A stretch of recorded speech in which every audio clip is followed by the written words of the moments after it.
Namaste and welcome to another episode of Satya Luminaries. Today we have with us Mr. Sunil Goyal, the Managing Director at Your Nest and one of India's earliest deep tech investors.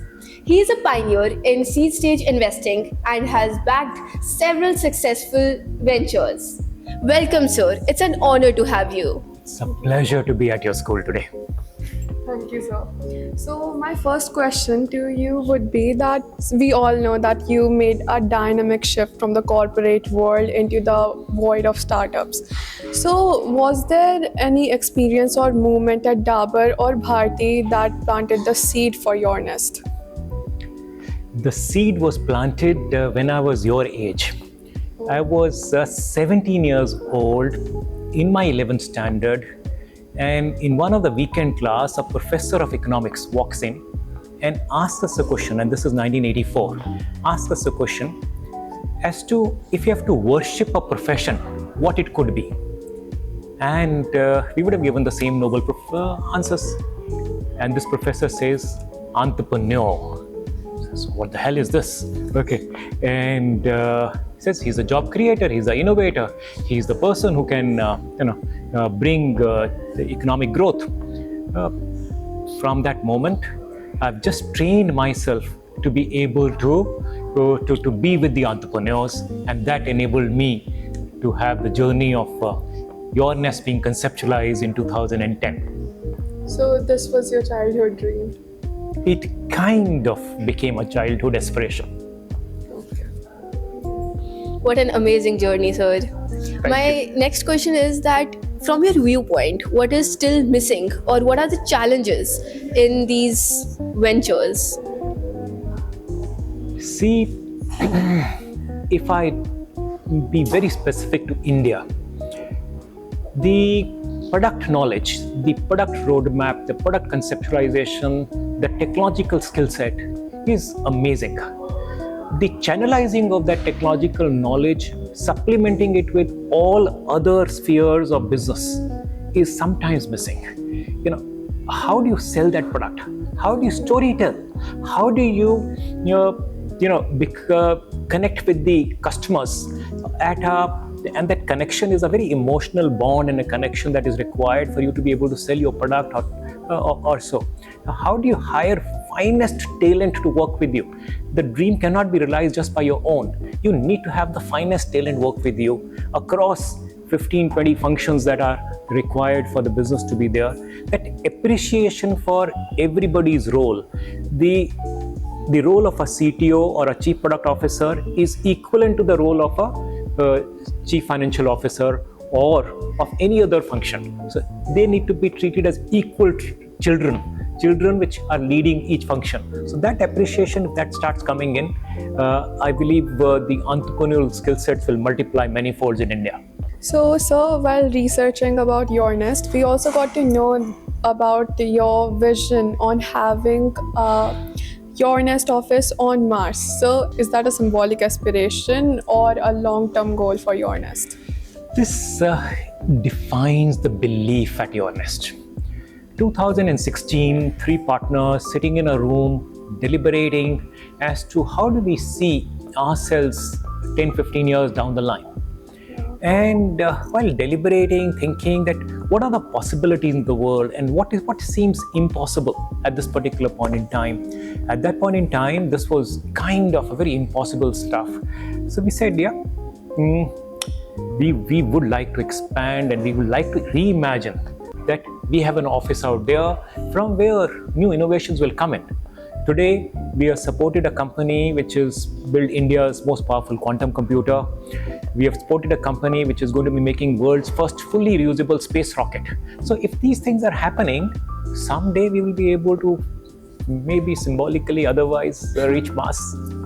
As an 11th grade commerce student who is interested in finance, I want to know that what early steps should I take to continue the CFA program in future? Because I really want to become a CFA. Okay. It's a decision-making course. The environment around you has to help you start taking decisions on day-to-day life. Sit with your parents. Get to know that how are they doing their monthly expense budget planning? How are they taking their decisions of financial decisions of investing in a particular mutual fund or allocating their portfolio? Learn from the environment that is there. If somebody in your business, in your family is running a business, understand from them what kind of business decision, financial decisions they are taking on day-to-day basis. So while the education will provide you something, but this particular element of learning practically will be the most humbling experience. Just organize. Means if this event is happening, ask your school, that the principal, that can you manage the finances of a program like this? And once you start taking those financial decisions, you will be sitting next to the entrepreneur as a CFO with a CFA degree, enabling them to take decisions of buy, sell, merger, acquisitions, etc. It will become easier for you. Becoming a CFA is my dream, and I'll surely follow these steps. Thank you so much. Very well. And this also happened for me in the 11th standard. There used to be a magazine called Competition Success Review. And the first time I saw the CFA ad in 1984. And I looked at it, said, oh, these are the things that I want to do. And it just happened. Now, delving more into entrepreneurship, do you believe entrepreneurship is a mindset people are born with, like something innate, or a skill that can be cultivated over time? It's a very tough question that you're asking.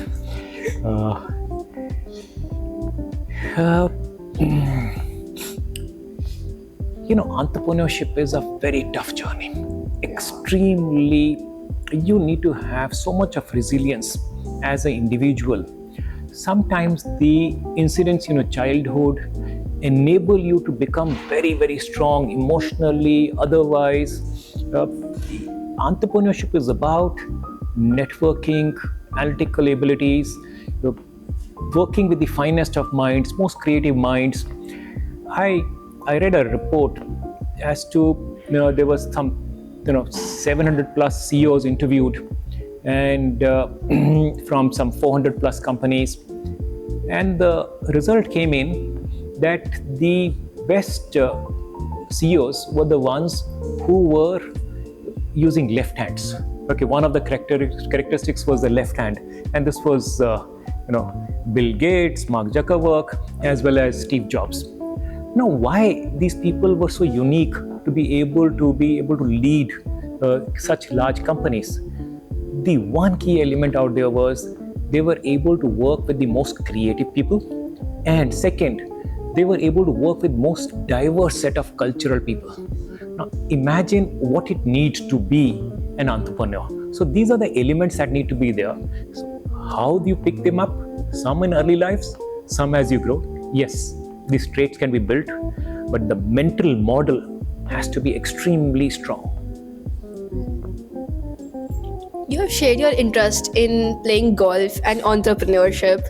So what's something that you do in your leisure time which your colleagues or founders will be shocked to hear about? So leisure time does go into golf. Okay, so a little bit of that. That's fine, but that's not. Nobody will be shocked to listen to that. This was when I was 15 years old. There was a program on Doordarshan as to, in a busy life, how do you maintain your good health?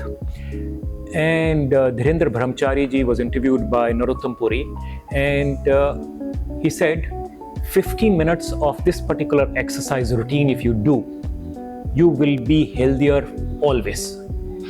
And now imagine, it's been more than 40 years, I'm been consistently doing those 15 minutes of rigorous exercise, small routine, so very small capsule, and keeps me healthier. So it just some small tips that you get from some source, and if you can religiously follow that, it just keeps you going. That's actually amazing. It actually inspired to be more health conscious. Cheers. Thank you so much, sir. It was a great talk with you. Thank you. Pleasure. Thank you for having me. Thank you for taking your time for us. Thank you. We loved to have this conversation with you. Seriously. Wow, so nice. Thank you.